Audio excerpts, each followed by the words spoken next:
जय हिंद दोस्तों। बिहार में तमाम शिक्षकों, शिक्षिकाएं, शिक्षा सेवक, तालीमी मरकज, वंचित टोला सेवक, ग्रामीण चिकित्सक, उर्दू टीईटी और महिला उद्दीपिका एएनएम बाल दीदी, जितने भी भाई बहनें हैं, सभी को आदाब सलाम। दोस्तों, आज मैं खास कर चर्चा कर रहा हूं उर्दू बंगला टीईटी,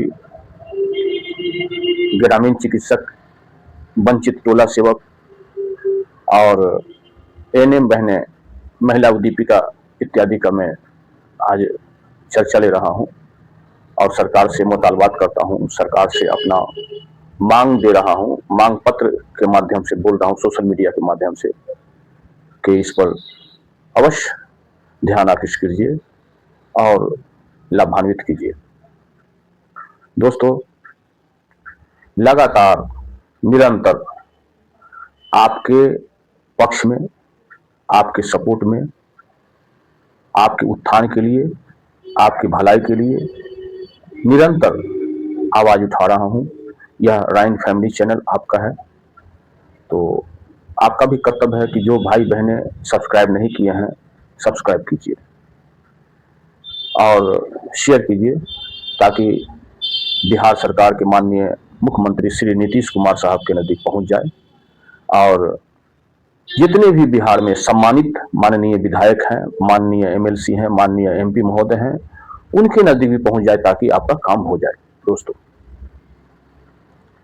इस बिहार में विगत जो मैं 25 वर्षों से देख रहा हूं, चाहे जो भी सरकार हो, ये आवाम को शोषित करने का काम किया है।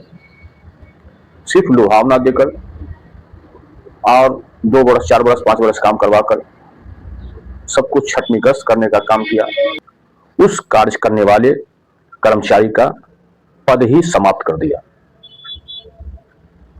जबकि माननीय नीतीश कुमार बिहार के मुख्यमंत्री 21-22 वर्ष से लगातार हैं और हमेशा इन्होंने नारा दिया है, बेटी बचाओ, बेटी पढ़ाओ, और महिलाओं को हमेशा सम्मानित करने का काम का प्रोपेगेंडा माननीय नीतीश कुमार बोले हैं।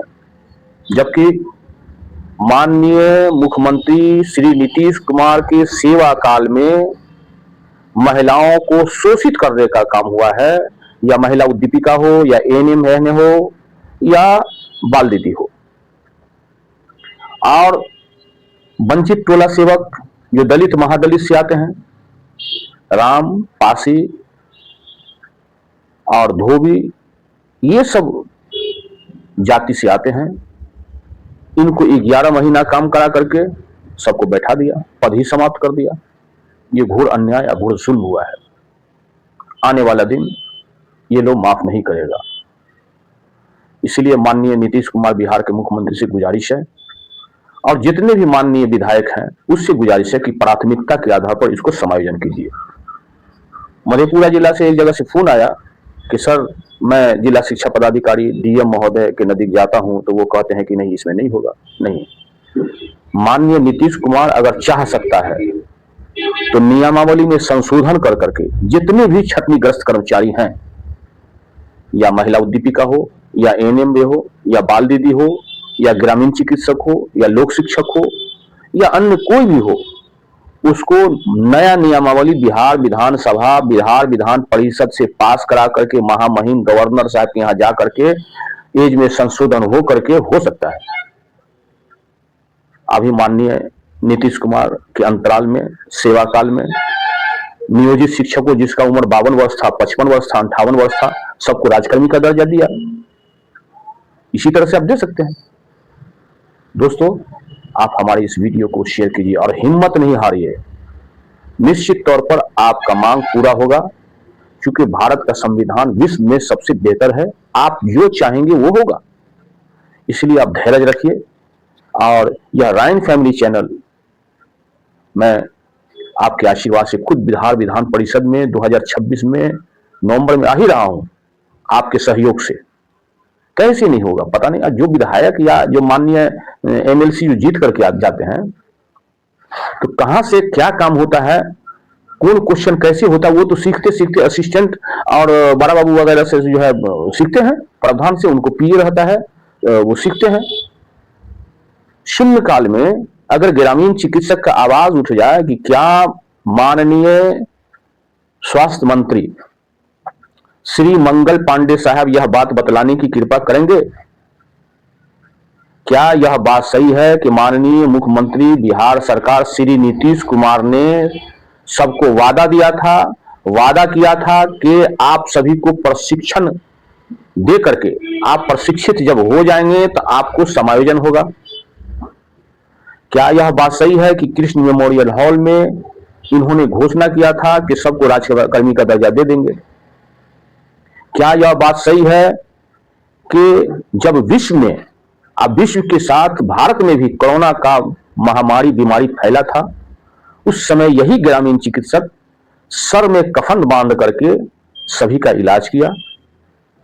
यदि उपर्युक्त खंड के उत्तर स्वीकारात्मक है तो सरकार ग्रामीण चिकित्सक को कब तक, माननीय हेल्थ मिनिस्टर स्वास्थ्य मंत्री, यदि उपर्युक्त खंड के उत्तर स्वीकारात्मक है तो क्या सरकार ग्रामीण चिकित्सक को कब तक समायोजन करने पर विचार रखती है? यदि हां तो कब तक, नहीं तो क्यों?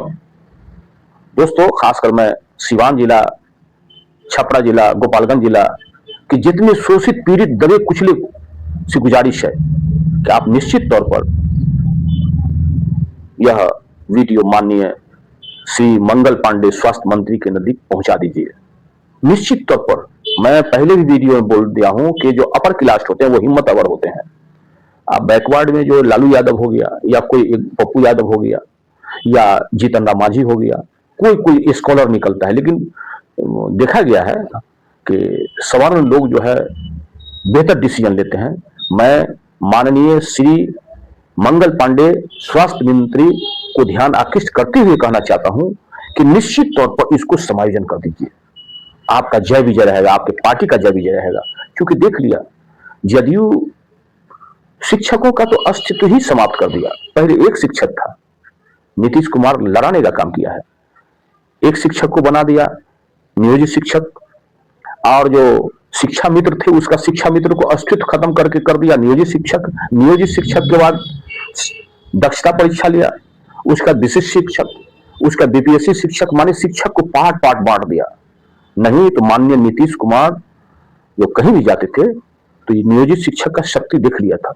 एक मरतबे देखे हुए हम कि नियोजित शिक्षक चप्पल उठाया और माननीय नीतीश कुमार के आगे फेंका, हल्ला हो गया, हंगामा हो गया। नियोजित शिक्षक का अंबार का एकदम पूरा भीड़ था, पकड़ो पकड़ो पकड़ो, मालूम हुआ तो उस आदमी को सस्पेंड कर दिया, फिर रिलीज हुआ। तो माननीय नीतीश कुमार बहुत ही मीठा चीज है, एकदम स्वीट, बहुत मीठा चीज है, अच्छे मुख्यमंत्री हैं और शतरंज के खिलाड़ी हैं। बस उसी वक्त से नियोजित शिक्षक, विशिष्ट शिक्षक, बीपीएससी शिक्षक, अब बीपीएससी शिक्षक को जो है माने वेतन में जो है कटौती करके नया वेतन मान दे दिया। यही है। तो माननीय नीतीश कुमार तो शिक्षक का अस्तित्व ही समाप्त कर दिया। एक शिक्षक होना चाहिए, एक शिक्षक, एक सहायक शिक्षक, क्या है, लोक शिक्षक, बाल दीदी, प्रेरक, अनौपचारिक शिक्षा सेवक, विद्यालय चलो केंद्र, प्रयास केंद्र, ये क्या है? इसलिए दोस्तों आप घबराए नहीं, आप सभी को निश्चित ही समायोजन होगा। कुछ लोग कमेंट किए हैं, वो कमेंट के बारे में मैं बताऊंगा, लेकिन एक बात मैं फिर माननीय बिहार के मुख्यमंत्री श्री नीतीश कुमार का ध्यान आकृष्ट करते हुए कहना चाहता हूं कि उर्दू टीईटी के साथ इतना बेईमानी नहीं कीजिए, सौतेला व्यवहार नहीं कीजिए। इसलिए यह सोशल मीडिया अनुशंसा करता है कि जितने भी उर्दू टीईटी हैं, एक समानता का अधिकार देते हुए भारतीय संविधान की धारा 14 और 16 के बराबरी का अधिकार, समानता का अधिकार देते हुए इनको भी 45%, 50% पर पास करके, उत्तीर्ण करके समायोजन कीजिए। दूसरी बात कि जब बिहार सरकार के पास फंड नहीं है या पैसे नहीं है तो काहे 13 वर्ष पहले आप एग्जामिनेशन ले लिए सबका, उर्दू टीटी का, रिजल्ट नहीं निकाल रहे हैं? ये गलत बात है। दूसरी बात कहना चाहते हैं कि परिचारी पैनल अभ्यर्थी, विशिष्ट परिचारी पैनल अभ्यर्थी, इसका भी आप पैनल बनाए, पैनल बना के वो पैनल ठप। अब बीपीएससी से फिर परिचारी का पद निकला, वो भी ठप, माने सिर्फ हल्ला हंगामा। ये अच्छी बात नहीं है। और दोस्तों आप घबराएं नहीं, कुछ कमेंट आया है, मैं बता रहा हूं। नकारात्मक तो नहीं बताऊंगा, नकारात्मक भी जो लोग लिखते हैं तो डर से अपना जगह का नाम नहीं लिखते हैं। जगह का नाम लिखने में क्या है, जगह का नाम, प्रखंड का नाम जो लोग लिखे हैं, मैं उसके बारे में कमेंट में बता रहा हूं। गया जिला से, देखिए गया जिला हुआ ना, गया जिला से रूही प्रवीण साहिबा बोली हैं, बहुत बहुत शुक्रिया। और उर्दू टीटी के बारे में बहुत बहुत शुक्रिया। रवि कुमार वर्मा नकारात्मक बोले हैं, न जगह का नाम नहीं बोले हैं। जगह का नाम बोलते तब ना आपके बारे में कुछ बताते हैं। एक रेखा देवी लिखी है मधेपुरा जिला से, बाल दीदी राजेंद्र राम की तरफ से आया है। उत्कर्मिक मध्य विद्यालय दुबियाही पोस्ट मठाही प्रखंड और जिला मधेपुरा टोला सेवक चल रहा है। मात्र 3 प्रखंड में टोला सेवक को बंद कर दिया गया है, जिसमें मधेपुरा, शंकरपुर, गमरिया प्रखंड में 2009 से सभी को चयन करके नियोजन पत्र दिया गया। 11 महीना के बाद बिना सूचना के हटा दिया गया। तो बिना सूचना के तो नहीं हटाना चाहिए। और सरकार जो है ना, मैं बोला ना कि सरकार जो है शतरंज का चाल चलता है। 11 महीना का जो है माने नौकरी दिया, जिस तरह से किराएदार एग्रीमेंट होता है, किसी भी किराएदार का एग्रीमेंट 11 महीना का होता है, एग्रीमेंट किया और उसके बाद हटा दिया। नियत साफ नहीं है। माननीय नीतीश कुमार से गुजारिश है कि ये शोषित वर्ग है, वंचित टोला सेवक है, और जो 3 प्रखंड में बंद कर दिए हैं, इसको चालू करवा के निश्चित तौर पर इन लोगों का समायोजन कीजिए। अमरिंदर यादव साहब बोले हैं 9 वर्ष का शुभकामना हो। मैं भी यादव जी को कहता हूं कि आपको भी शुभकामना हो। राम शरण ऋषि देव, जब मैं राम शरण ऋषि देव का नाम सुनता हूं तो देखता हूं, मुझे बहुत प्रसन्न होती है। ये काफी विद्वान हैं और इनके लिखावट से, इनके शब्दकोश से मुझे भी प्रेरणा मिलता है। मैं भी सीखने का लालसा रखता हूं। अच्छे लिखते हैं। और आपने लिखा है वंचित टोला सेवक राम शरण ऋषि देव साहब, आप नहीं, आप IAS BPSC निकालें, UPSC नहीं निकालें, लेकिन मेरा दुआ है कि आपका बाल बच्चा, बेटा हो या बेटी हो, निश्चित तौर पर आप के बुद्धिमान से UPSC BPSC निश्चित निकालेगा, क्योंकि आप विद्वान हैं। आप धैर्य रखें और कहीं भी प्रोसेसन करें। तो मेरा नंबर है, आप जानते ही हैं, मैं नंबर दे रहा हूं। इस नंबर पर जो है आप कांटेक्ट करके हमको बुलाएं और आप लोग का आवाज निश्चित तौर पर उठाऊंगा। बहुत लोग कहते हैं सर पटना आएंगे तो आप आ सकते हैं क्या? मैं बिल्कुल आ सकता हूं। दोस्तों आपको घबराने की निश्चित कोई जरूरत नहीं है। आप निश्चित रहें और निश्चित ही आपकी कामयाबी मिलेगी। और एक है दिलीप कुमार पाल, ग्रामीण चिकित्सक, वो कह रहे हैं कि 2026 में ध्यान दीजिएगा। दोस्तों निश्चित ही आप लोग पर ध्यान दिया जाएगा और आपका आवाज हमेशा निरंतर मैं उठाऊंगा। इस सोशल मीडिया के माध्यम से माननीय बिहार के मुख्यमंत्री श्री नीतीश कुमार का ध्यान आकृष्ट करते हुए कहना चाहता हूं कि आपकी बड़ी कृपा होगी कि ये शतरंज का जो खेल सबके साथ खेलते हैं, छठ निग्रस्त के साथ छोड़ दीजिए। और जितने भी अभी निकला है कि शिक्षा समिति द्वारा लगभग 6000 को नियुक्ति पत्र मिलेगा। सबसे पहले आप, मैं हेल्थ डिपार्टमेंट को कहना चाहता हूं कि आप एक लिस्ट बनाइए जो छटनीग्रस्त ANM है, जिनका एज एक्सपायर होने वाला है, पहले उसको समायोजन कर दीजिए। अधिकार उसी का है। इसलिए दोस्तों आपको घबराने की आवश्यकता नहीं है। और माननीय नीतीश कुमार से गुजारिश है कि जितने भी शोषित, पीड़ित, दबे कुचले छटनीग्रस्त कर्मचारी हैं, उसको समायोजन कीजिए। और दोस्तों निश्चित आपका समायोजन होगा। आप धैर्य बना के रखें। यह सोशल मीडिया चैनल आप पर तत्परता से निरंतर आवाज उठाता रहेगा। दोस्तों अब मैं फिर अगले वीडियो में आपसे के साथ मुलाकात करूंगा। इजाजत दीजिए। जय हिंद, जय भारत।